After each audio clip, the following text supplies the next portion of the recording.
রমজান মাসে ঘুমের আগে একটু সুন্নাহগুলো আমল করে ঘুমাই। নর্মালি বাথরুমে যাই, রমজান মাসে চেষ্টা করি যে বাথরুমে যাওয়ার আগে পরে দোয়াগুলো শিখে ফেলি। নর্মালি আমরা খাই, খাওয়ার আগে আমরা আগে পরে আমরা দোয়াগুলো শিখি। প্রতিটা কাজের কিন্তু দোয়া আছে, প্রতিটা কাজের সুন্নাহ পদ্ধতি আছে, এবং এই সুন্নাহগুলো শেখার জন্যে বাংলাদেশের প্রেক্ষাপটে সবচেয়ে বেস্ট প্ল্যাটফর্ম হচ্ছে তাবলিগ জামাত প্ল্যাটফর্ম। এটা আমার মত। আমার সাথে অনেকে দ্বিমত করতে পারেন, আমি দ্বিমতকারীদের ব্যাপারে মোটেও চিন্তিত নই, এবং আমি সমালোচনা জবাব দেওয়ার ক্ষেত্রে খুব পটু নই। শুনতে আমি বেশি পছন্দ করি। কিন্তু আমার মত হচ্ছে তাদের সাথে যদি আপনি থাকেন 3 দিন 5 দিন 7 দিন একটু সময় দিয়ে আসেন, আপনি কিন্তু সুন্নাহগুলো শিখতে পারবেন। কোন কাজের কি সুন্নাহ তারা খুবই রিস্ট্রিক্টলি এটাকে কিন্তু আপনার শেখায় এবং এটাকে মুখস্থ করিয়ে ফেলে। আমরা স্কুল লাইফে অনেক শিখেছি, কলেজ লাইফে আমরা সময় অনেক শিখেছি। এগুলো শেখানোর জন্য বেস্ট প্ল্যাটফর্ম আমার কাছে মনে হয়। সো এছাড়াও বইপত্র পাওয়া যায়, কিন্তু বইপত্র পড়ে আমরা যতটা শিখতে পারি সহচর্যে গিয়ে আরও বেশি শিখতে পারি। এই জন্য বলছি যে সময় দিতে পারেন 3 দিন, এতে করে আপনি সুন্নাহগুলো শিখতে পারবেন। আর একটা পয়েন্ট বলে আমি শেষ করতে চাই এই জায়গা থেকে, সেটা হলো রমাদান মাসের সবচেয়ে বড় বিষয়, সেটা সবচেয়ে মেজর, সবচেয়ে বড় বিষয়টা হচ্ছে এই মাসে কোরআন নাজিল হয়েছে।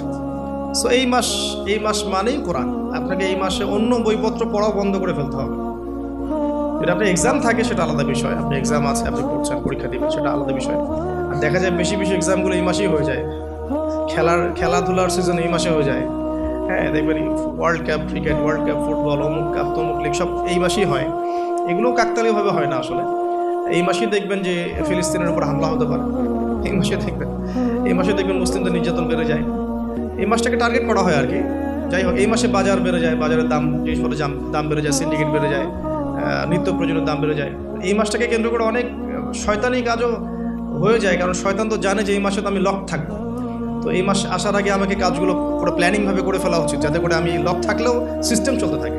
আসলে তাই হয় আর কি, বিষয়টা এমনই থাকে। যাই হোক, রমজান মাস মানেই কোরআন। তো এই মাসে কোরআনকে সময় দিতে হবে, আপনাকে টোটালি ডিভোটেড হতে হবে কোরআনের প্রতি। আমি কয়েকটা ক্লাসিফিকেশন বলে দিই, যে যারা কোরআন পড়তেই জানেন না, একদমই পড়তে জানেন না, তাদের জন্য এই মাসের টার্গেট হচ্ছে আমি 30 দিনে মিনিমাম কোরআন তেলাওয়াত করা শিখব। অ্যাটলিস্ট তিলাওয়াত আপনি টার্গেট করেন, যে আমার টার্গেট এই মাসে তিলাওয়াত শেখা।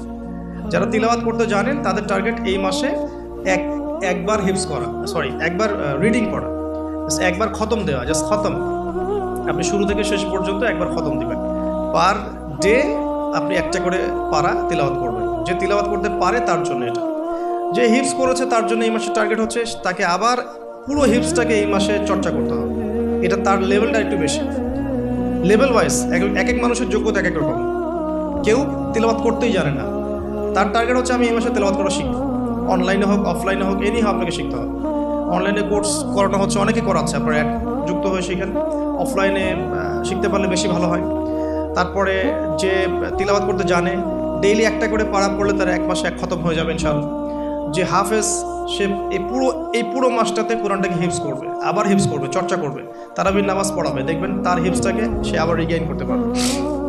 তার চেয়ে উঁচু লেভেলে যারা আছে, যারা একটু আরবি বোঝে, আরবি গ্রামার বোঝে, বা কোরআনের তাফসীর পড়তে পারে, আলহামদুলিল্লাহ, তাদের জন্য এই মাসের টার্গেট হচ্ছে প্রত্যেক দিন 1 পারা করে অর্থসহ পড়বে। তিলাওয়াত তো করবেই, তিলাওয়াত করবে এবং একটা করে আয়াতের অর্থ দেখবে, তাফসীরগুলো দেখবে, একাধিক তাফসীরকে সামনে নিয়ে বসবে। একটা আয়াতের অনেক শানে নজুল থাকে, প্রাসঙ্গিক ব্যাখ্যা থাকে, হাদিস থাকে, এগুলো বিভিন্ন তাফসীর থেকে পড়বে। আমি কখনো বলি না যে এই তাফসীরই পড়তে হবে, যেটা আপনার কাছে বেস্ট মনে হয়। অনেকে জালালাইনকে বেস্ট মনে করেন, অনেকে ইবনে কাসিরকে বেস্ট মনে করেন, কেউ আছেন মারিফুল কোরআনকে ভালো মনে করেন। যার কাছে যেটা বেটার মনে হয় আপনি সেটাই নেন, বা একাধিক তাফসীর নেন, নিয়ে পার ডে প্রত্যেক রমাদান একটা করে পারা আপনি শেষ করেন। রোজা রেখে পড়েন, ইফতার করে পড়েন। একবারে পড়তে যদি আপনি বোর হয়ে যান, তাহলে আপনি ভাগ করে নেন, আমি প্রথম 10 পৃষ্ঠা শেষ করবো, তারপরে 10 পৃষ্ঠা শেষ করবো, এভাবে করেন। অ্যাটলিস্ট আপনি পুরো দিনে 1 পারা শেষ করেন, ঘুমানোর আগে যেন 1 পারা শেষ হয়, আল্লাহ পাক তৌফিক দান করেন। আর এরপরে আমি বলবো, যারা কোরআনের তিলাওয়াতে পারদর্শী, হিফজ করতে পারেন, মাশাআল্লাহ, অর্থ বোঝেন, এই মাসে তাদের দায়িত্ব আরও বেশি। তাদের দায়িত্ব হচ্ছে এই মাসে কোরআন মানুষকে শেখানো হয়, মানুষকে শেখানো এবং মানুষকে কোরআনের মেসেজগুলো পৌঁছে দেওয়া, দার্স দেয়া, কোরআন কেন্দ্রিক আলোচনা করা, কোরআনের হালাকাগুলো করা। এতে করে কোরআন সূরা ওয়াইজ মানুষকে শেখানো যাবে, মেসেজ পৌঁছে দেওয়া যাবে। আর একটা জিনিস আমাদের সবার উপরই দায়িত্ব, সেটা হলো কোরআনের শিক্ষাগুলোকে প্রচার করা, যে পরিবারে মুসলিম অমুসলিম সবার মাঝেই এটাকে প্রচার করা। এতে করেই দেখবেন কোরআনের বিধিবিধানগুলো ইনশাআল্লাহ এমন একটা বিশ্ব আসবে যেখানে বাস্তবায়িত হবে ইনশাআল্লাহ আযজা ওয়া জাল। আর লাস্ট পয়েন্ট হচ্ছে শেষ দশকের লাইলাতুল কদর তালাশ করতে হবে। এই শেষ দশকটাকে কোনোভাবেই নষ্ট করা যাবে না, শপিংয়ের মাধ্যমে বা দুনিয়াবি কাজের মাধ্যমে কোনোভাবেই নষ্ট করা যাবে না। 27 রাতেই লাইলাতুল কদর হবে কোনো গ্যারেন্টি নাই। 21, 23, 25, 27, 29 5টা রাতেই জাগতে হবে মিনিমাম। তারাবির নামাজ পড়বো অবশ্যই, এর সাথে সাথে শেষ রাত্রে উঠতে হবে। এই 5টা রাত ঘুমানোর কোনো সুযোগ নেই এবং পরিবারবর্গকে জাগাতে হবে। কিছু সাইন অ্যান্ড সিমটমস আছে, আপনি হয়তো দেখতে পারেন এই 10টা রাতের মধ্যে কোনো একটা বৃষ্টি হচ্ছে, ওয়েদার খুব সুন্দর, যদিও শহর কেন্দ্রিক জায়গায় বোঝাটা ডিফিকাল্ট। হ্যাঁ, সূর্যোদয়ের পর একটু আলোটা বেশি থাকতে পারে। এছাড়া মুমিন বুঝতে পারবে সেদিন ইবাদত করলে তার ভিতরে ইবাদতের স্বাদ বেশি পাবে। সে ওই রাতে চোখ দিয়ে পানি পড়বে, কারণ ওই রাতেই জিবরাইল আলাইহিস সালাম ফেরেশতাদেরকে নিয়ে নেমে আসেন এবং মুমিনদের জন্য দোয়া করতে থাকেন। তো লাইলাতুল কদর তালাশ করাটা সবচেয়ে বেশি ইম্পর্টেন্ট শেষ দশকে। এর জন্য সবচেয়ে ভালো পদ্ধতি হচ্ছে ইতিকাফ করা। যারা পসিবল হবে রমাদানের শেষ দশকে ইতিকাফ করতে পারেন, ইনশাআল্লাহ আযজা ওয়া জাল আশা করা যায় তারা লাইলাতুল কদর অবশ্যই পেয়ে যাবেন ইনশাআল্লাহ তাআলা। আমি অনেক কথা বললাম যেগুলো করার, আমি একটু রিভিউ করছি এবং আর 5টা মিনিট সময় নেব আমি। কিছু বিষয় আছে যেগুলো আবার করাও যাবে না, আমি প্রথম থেকে আবার একটু রিভিউ করছি। এই রমাদান মাসের মূল উদ্দেশ্য হচ্ছে তাকওয়া অর্জন করা। এই তাকওয়া আমাদেরকে শক্তি দিবে, এই শক্তি দিয়ে আমরা কি করব, আল্লাহ পাকের দিনটাকে স্ট্যাবলিশ করব, এটা আমাদের মূল কাজ। এবং এই 3টা জিনিস একসাথেই হয়েছে, কিবলা পরিবর্তন, নতুন জাতির উত্থান এবং আপনার রমাদানের সঙ্গে ফরজ করা, আর এই মাসেই কোরআন নাজিল হয়েছে, আবার এখানেই বদর হয়েছে। স্টার্টিং আমরা করব প্রথমত কিছু কাজের মধ্য দিয়ে। প্রথমত তারাবির সালাত, যে সালাতের আমরা কোয়ান্টিটির চাইতে কোয়ালিটিকে বেশি গুরুত্ব দেবো ইনশাআল্লাহ আযজা ওয়া জাল। এরপরে আমরা শেষ রাতের তাহাজ্জুদে অভ্যস্ত হওয়ার চেষ্টা করবো ইনশাআল্লাহ, উইথ ফ্যামিলি যদি আরও ভালো হয় পুরো ফ্যামিলির সাথে করা যায়। সাহরি এবং ইফতারে খাদ্যকে নিয়ন্ত্রণ করতে হবে এবং খাদ্য নিয়ন্ত্রণের মধ্য দিয়ে প্রবৃত্তিকে নিয়ন্ত্রণ করতে হবে। ম্যানুফ্যাকচার্ড ফুডগুলো ত্যাগ করে আমরা ঘরের হোমমেড ফুডগুলো খাওয়ার চেষ্টা করব। 5 ওয়াক্ত সালাত জামাতে আদায় করার চেষ্টা করবো ইনশাআল্লাহ তাআলা। 5 ওয়াক্ত ফরজ নামাজের সাথে ডেইলি মিনিমাম 12 রাকাত সুন্নাহ আদায় করার চেষ্টা করতে হবে। বেশি বেশি দোয়া করা, সওম রাখা অবস্থায় দোয়ার জন্য আমি একটা বই সাজেস্ট করেছি, হিসনুল মুসলিম, এবং দোয়া করার আদব এবং দোয়া কবুলের সময়গুলো লক্ষ্য করে দোয়া করতে হবে। আল্লাহ তৌফিক দান করুন। আমি বেশি বেশি জিকির করব, চলতে ফিরতে অলওয়েজ জিকির উপর থাকবো, আজে বাজে কথা কম বলে সুবহানাল্লাহ, আলহামদুলিল্লাহ, আল্লাহু আকবার, লা ইলাহা ইল্লাল্লাহ এগুলো বেশি বেশি পড়বো। আমরা জ্যামটাকেও কাজে লাগাতে পারি সেটা বলেছি। এবং এমন কথা এবং কাজে সময় নষ্ট করব না যেগুলো আমাদের মনের আধ্যাত্মিকত্ব নষ্ট করে দেয়। দুজন মুসলিম বসে কথাও বলি, দিন সংক্রান্ত কোনো কথা আলোচনা করলে কোনো সমস্যা হবে না ইনশাআল্লাহ।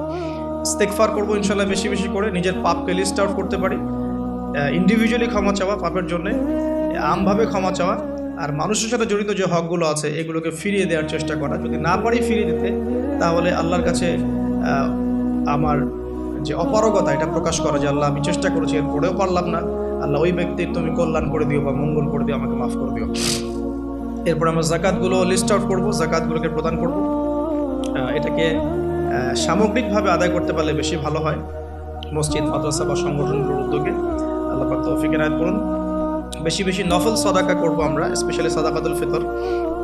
রমাদান মাসের ঈদের প্রজেক্ট এবং রমাদানের খাদ্য বিতরণ প্রজেক্ট আমরা করতে পারি। অন্যদেরকে বেশি বেশি ইফতার করাতে পারি। আত্মীয়তার বন্ধনগুলো আমরা অটুট রাখার চেষ্টা করব এবং যে বন্ধনগুলো ভেঙে গেছে এগুলোকে রমাদানে জুড়ে নেওয়ার চেষ্টা করা উচিত। আমরা পরিবারকে টাইম দেবো ইনশাআল্লাহ তাআলা। স্পেশালি ছোটদেরকে উৎসাহিত করব ইসলামিক কালচারগুলো ফলো করার জন্য এবং আমাদের সাথে এই রমাদানের সৌন্দর্যগুলোতে অংশ নেওয়ার জন্য। তারাও আমাদের সাথে নামাজে যাবে, তারাবিতে যাবে, তারাও আমাদের লেবাসগুলো পরবে, একসাথে ইফতার করবো ইনশাআল্লাহ। একটা ইসলামিক সংস্কৃতি আমাদের পরিবারের মধ্যে প্রতিষ্ঠা করার চেষ্টা করতে হবে। দুনিয়ার ব্যস্ততাকে কমিয়ে আনতে হবে এবং টেকনিক্যালি কিছু কাজ আগেই করে ফেলা, যাতে করে রমাদান মাসে আমাকে বাইরে বেশি সময় দিতে না হয়। ডেইলি সুন্নাহগুলোর উপর আমল করা, লাইলাতুল কদর পাওয়ার জন্য ইতিকাফ করা এবং কোরআনুল কারীমের হকটাকে আদায় করা, কোরআনুল কারীমকে কেন্দ্র করে রমাদানের সময় কাটানো, অন্য বইগুলোকে বন্ধ করে ফেলা। ইভেন অন্য ইসলামিক যে বইগুলো আছে বিষয়ভিত্তিক, এগুলোকেও পড়া কমিয়ে দিয়ে শুধু কোরআনের উপর থাকার চেষ্টা করলে বেশি ভালো হবে, কোরআন এবং হাদিসের বইগুলোর উপর। আল্লাহ পাক আমাদেরকে এই কাজগুলো করার তৌফিক দান করুন এবং এগুলোকে ধরে রাখার তৌফিক দান করুন। এই কাজগুলো যেন আমরা সারা বছর ধরে রাখতে পারি, সেই তৌফিক আল্লাহ পাক দান করুন।